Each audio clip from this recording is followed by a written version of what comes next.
श्रद्धा भक्ति के मैया फूलवा चढ़ाए, फूलवा चढ़ाए हो मैया फूलवा चढ़ाए।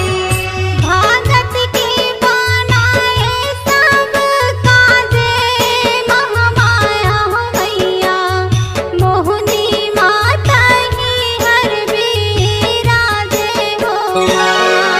मोहनी माता ही हर बिराजे महामाया हो मैया, मोहनी माता ही हर बिराजे हो।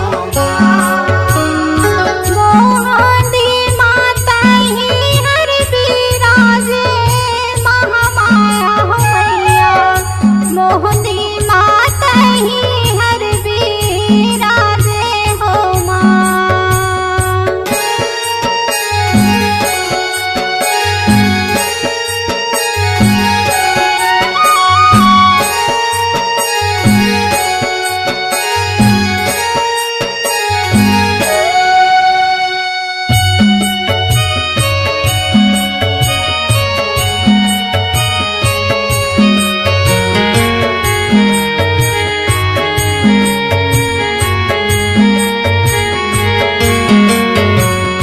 तोरे दरस लादाई कतको झन पाए, कतको झन पाए हो मैया कतको झन पाए।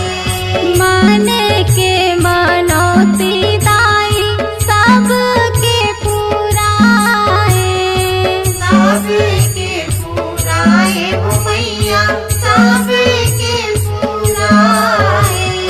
मंदिर में घंटा धुनी बाजे महामाया हो मैया, मोहनी माता ही हर बिराजे हो।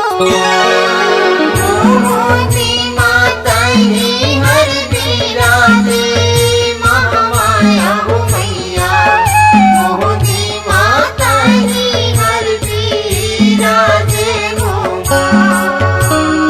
मोहनी माता ही हर बिराजे महामाया हो मैया, मोहनी माता ही हर बिराजे हो माँ।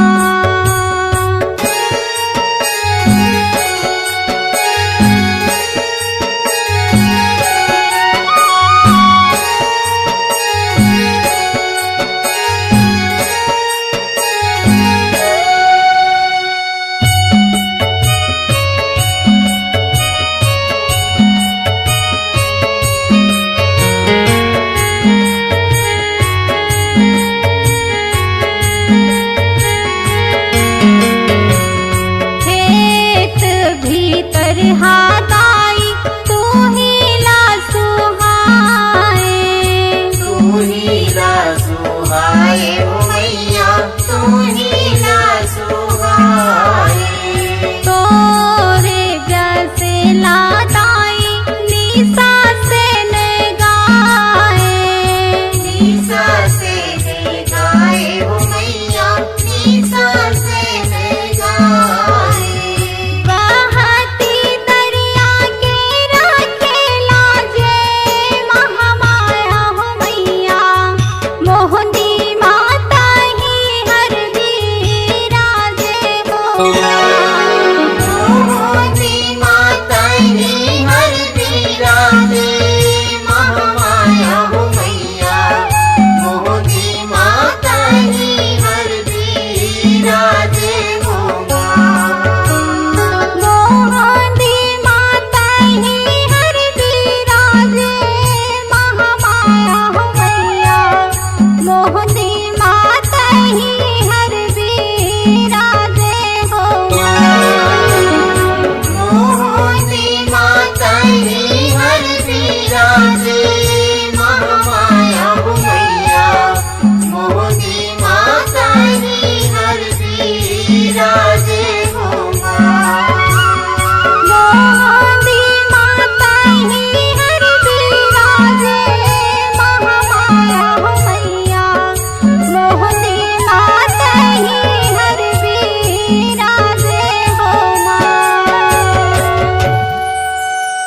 छत्तीसगढ़ी गाना सुनने के लिए हमारे YouTube चैनल को सब्सक्राइब करें और नए नए अपडेट पाने के लिए बेल आइकॉन को प्रेस करें।